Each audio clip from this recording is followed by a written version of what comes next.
Olá pessoal, sejam bem-vindos no nosso canal. O vídeo de hoje fala sobre a persistência na oração. O texto bíblico para a nossa reflexão de hoje está em Mateus capítulo 7, versículos 7 e 8. Vamos ler aqui. Capítulo 7, versículos 7 e 8. Pedi e dar-se-vos-á, buscai e achareis, batei e abrir-se-vos-á, pois todo o que pede, recebe, o que busca, encontra, e a quem bate, abrir-se-lhe-á.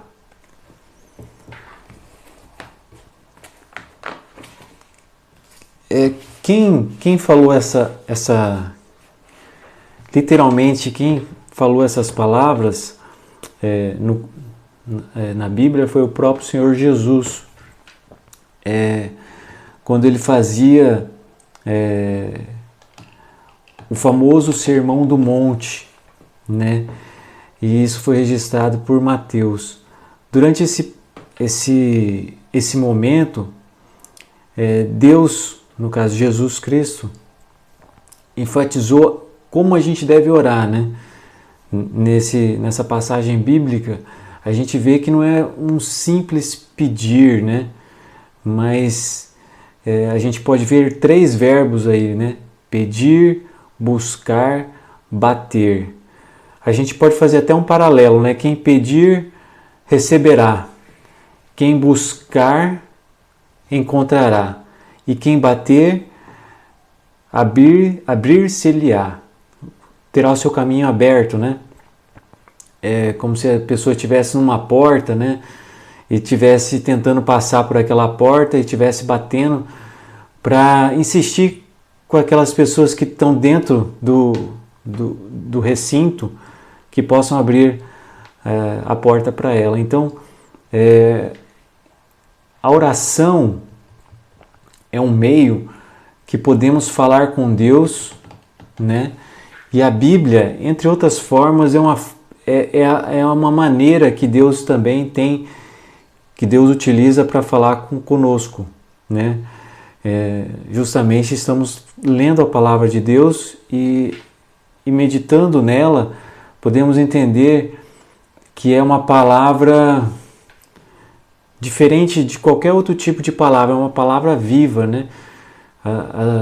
O entendimento, as interpretações, cada dia que você lê a Bíblia, você aprende algo diferente. Às vezes com o mesmo texto bíblico você fala, puxa, eu não tinha entendido isso há alguns anos atrás, e a gente vê que é uma palavra viva, né? O pedir, buscar e bater vai além de um simples pedido de oração. Ele tem sintonia, essas 3 expressões, digamos assim, tem sintonia com uma regularidade em orar, com uma disposição também em obedecer aos mandamentos e se sujeitar a Deus. E uma fé também inabalável em Deus. Nem sempre, mesmo atendendo todos os requisitos que Jesus mencionou, né? Porque a Bíblia ela não é feita só de uma passagem, né? Mas as passagens elas se conversam, né? E se interligam. Mesmo a gente atendendo todos os requisitos de pedir, buscar e bater, Deus pode não conceder aquilo que a gente está pedindo. Isso porque Deus é soberano, né? Às vezes podemos pedir algo que não é da vontade de Deus que Ele possa conceder. Para o nosso próprio bem, muitas vezes Deus tem que falar não. E a nossa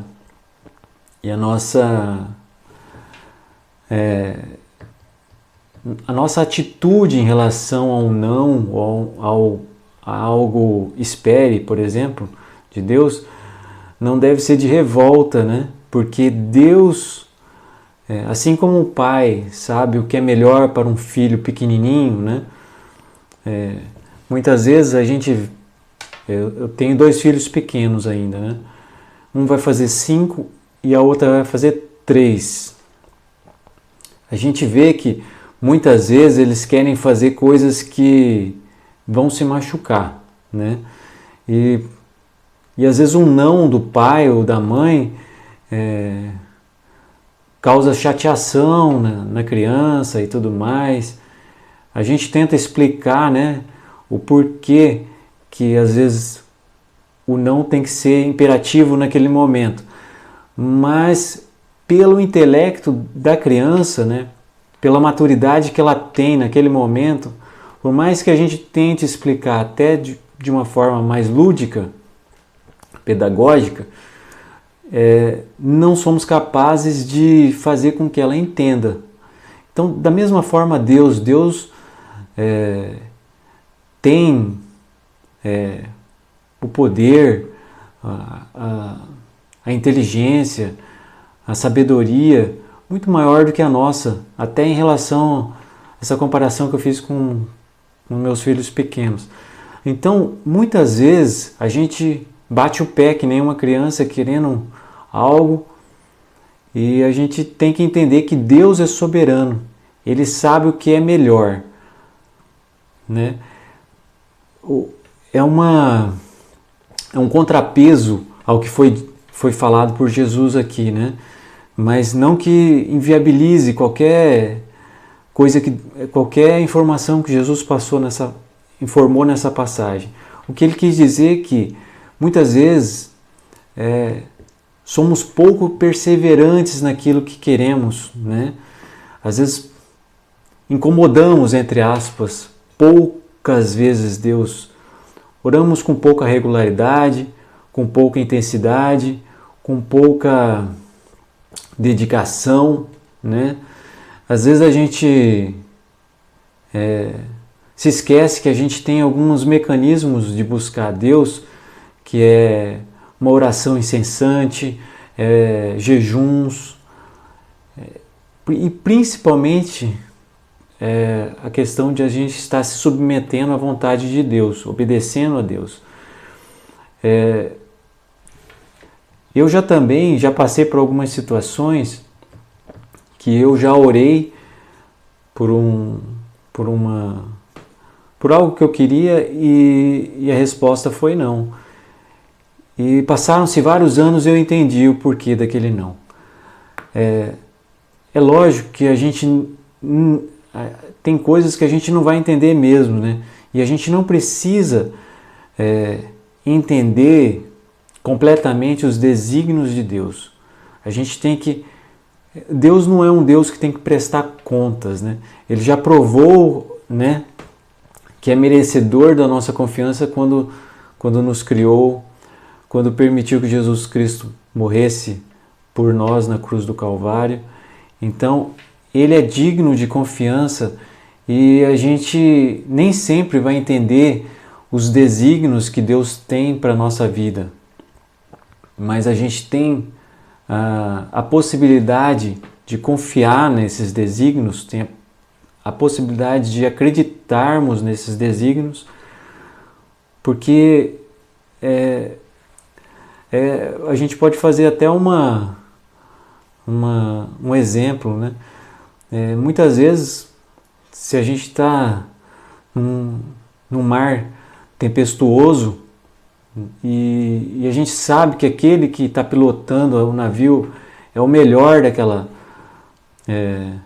o melhor do mundo, digamos assim, a gente tem muito mais confiança, né, de estar naquele barco, digamos assim, e a gente sabe que tudo que for necessário para que o caminho seja,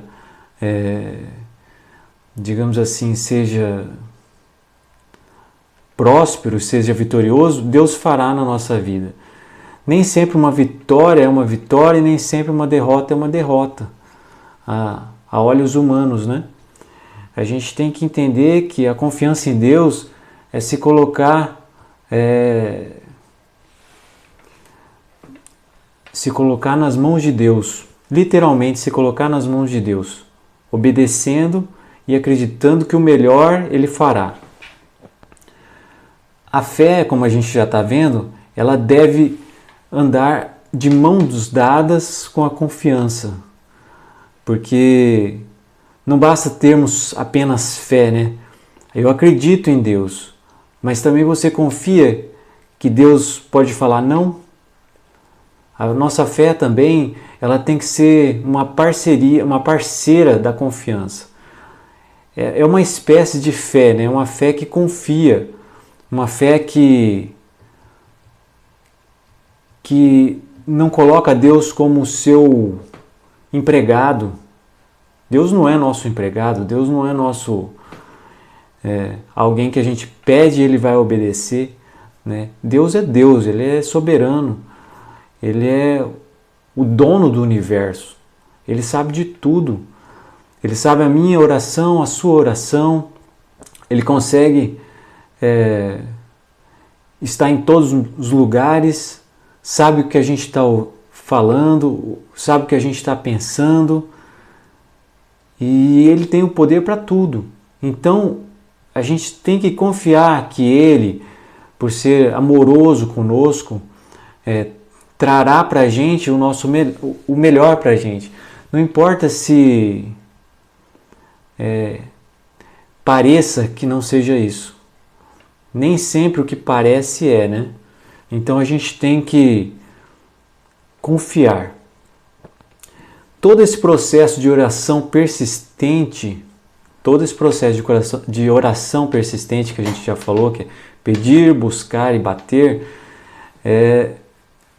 ela fica só faz sentido se nos sujeitarmos aos ensinos de Deus. De outra forma, nossa oração será abominável. É o que podemos ver em Provérbios, capítulo 28, versículo 9. Vamos ler?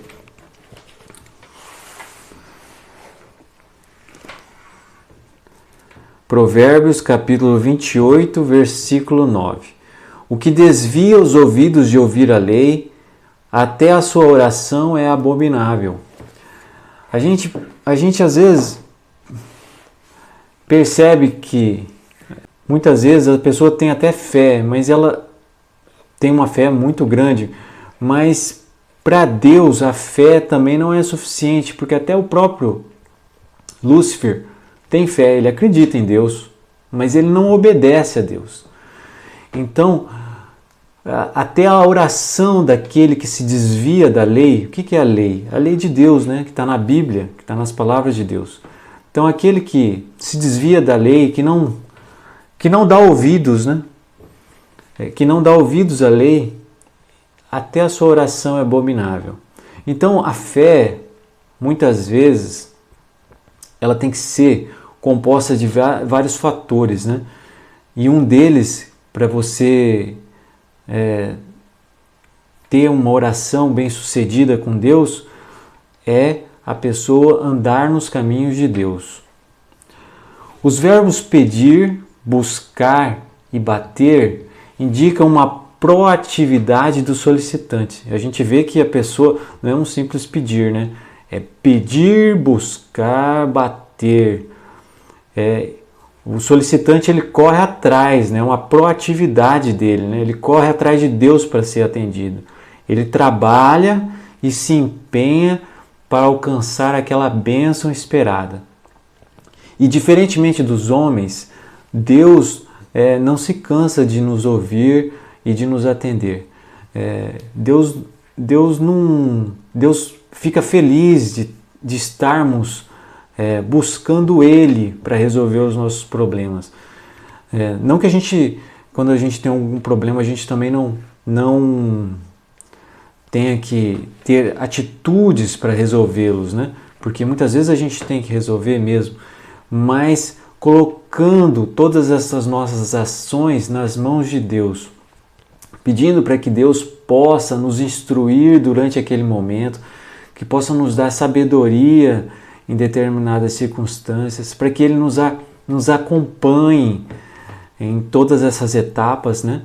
Então a gente quem é cristão e procura andar com Deus, ele tem Deus como aliado, né? E a gente pode ver em várias passagens bíblicas, e isso a gente vai ver nesse canal, ainda vamos falar muito sobre isso. A gente vê que Deus às vezes lutava nas guerras a favor de Israel. A gente viu algumas guerras que Israel perdeu, mas a gente viu algumas guerras também, a gente vai ver, né? A gente ainda vai ver sobre isso. A gente vai ver guerras que Deus vai lutar sozinho. Israel só vai ficar olhando. E vai ter outras vezes que Israel vai lutar e Deus vai abençoar aquela luta em favor de Israel. Então a gente tem que estar preparado para obedecer a Deus, né?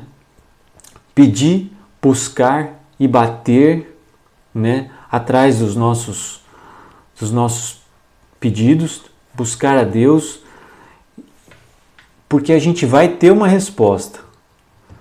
Nem que a resposta seja sim, não ou espere. Espere, no caso, persevere mais um pouco. A gente não sabe, mas Deus sabe.